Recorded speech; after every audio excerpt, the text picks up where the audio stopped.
Hey guys, welcome to Boxing Squared for boxing news and views from around the internet. Joseph Parker has been called out by Anthony Joshua and his promoter Eddie Hearn for a unification fight in the first few months of 2018. So I've touched on this a little bit in recent days, but I just wanted to tease this one out a bit. So the New Zealand boxer, the 25-year-old, he says he actually wants to fight Joshua. He wants that work. He thinks he can beat him.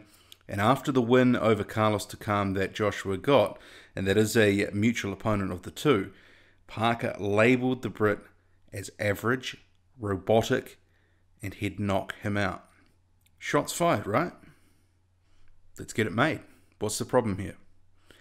But unfortunately, it appears it's doubtful this fight happens in that February to May window that Hearn has mentioned, because as Parker puts it, we are waiting for them to give us a good offer. So the backstory to this, of course, is Hearn throwing out to the media an 80-20 purse split in Joshua's favour, and he says that is more than fair, more than Parker deserves, based on recent performances. And of course, you know what's happened after that. Parker's promoter, Duco events owner David Higgins, he fired back, also through the media, "We will do it when the deal is right. 80-20 is not right." For Eddie to put 80-20 in the media without communicating it with us is an interesting tactic. And the actual split, I mean, I'm sure we all have our own view on what's fair and what's not. But the more I've been thinking about this, I'm not even sure there's any real drive by either promoter to set the fight. Not yet. Not only have there been no initial talks to sound out a potential unification fight for February, there's been no contact at all. Just a few messages, a few barbs relayed through the media. And Joseph Parker's next fight, it hasn't been confirmed yet. In fact, his plans to fight pre-Christmas were shelved.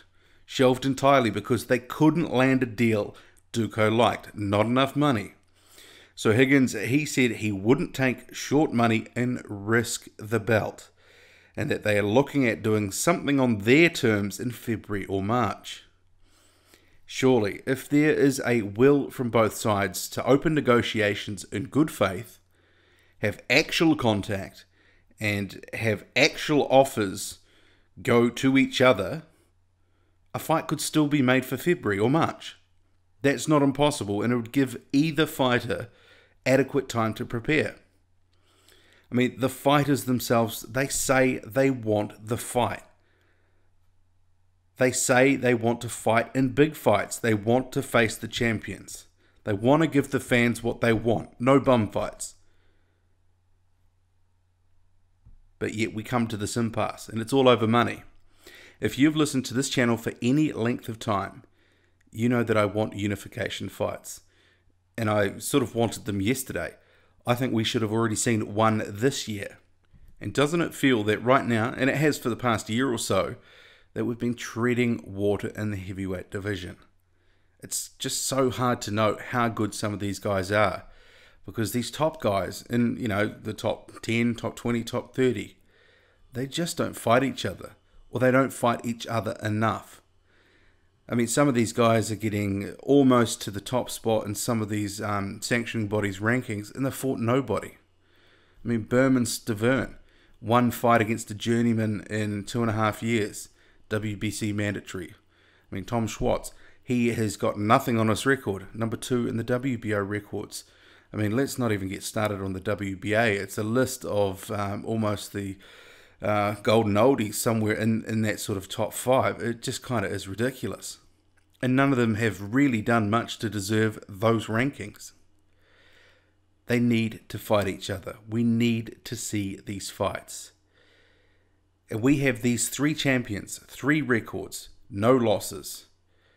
And their respective fans all believe that their fighter is the best out of the 3.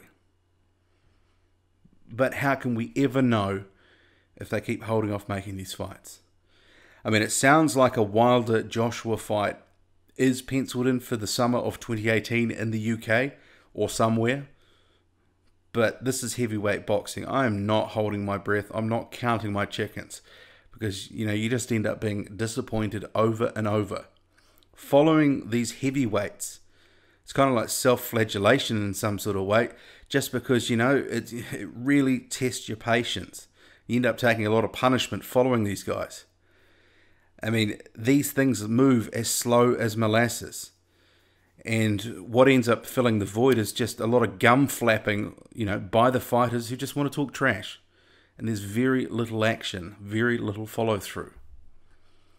And before talk of a Parker-AJ fight in February started to bubble to the surface, I mean, names like Kiyotaro Fujimoto, Lucas Brown, Bryant Jennings, Alexander Povetkin, and Zhilei Zhang, they were being bandied about by Higgins as potential fights for an upcoming voluntary defense for Parker. I mean, there's a couple of names there that would give Parker credit, but I mean, you know, Fujimoto, come on.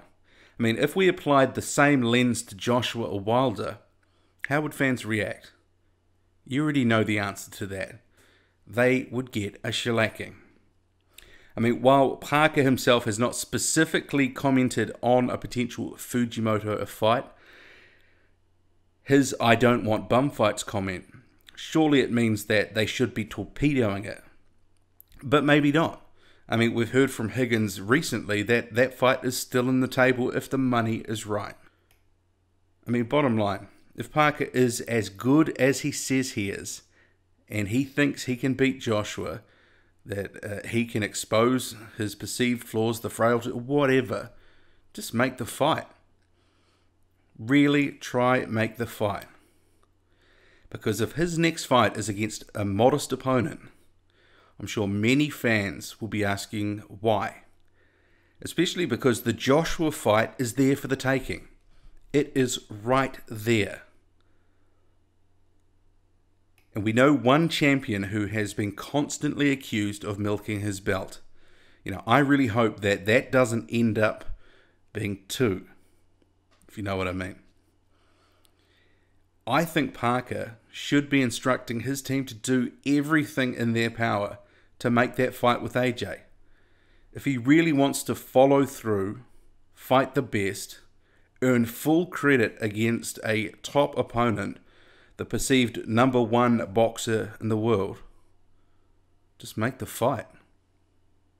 Even at short money, even if it was 20%, I'm sure they could get more. Even if it was 20%, it's a massive, massive payday.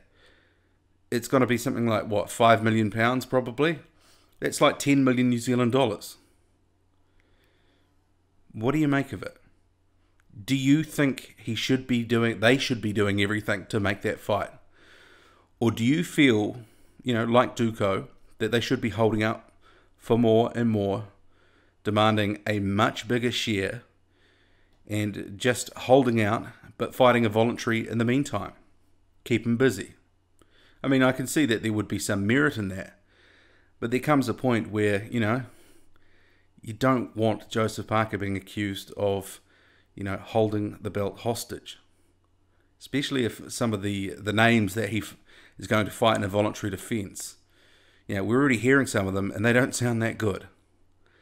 I hope he does make the big fights. I hope he actually follows through on what he's saying. I hope his team does right by him. Your comments, please. Loud and often. Hit like, hit subscribe, follow me on Twitter, boxing_squared. I'm out.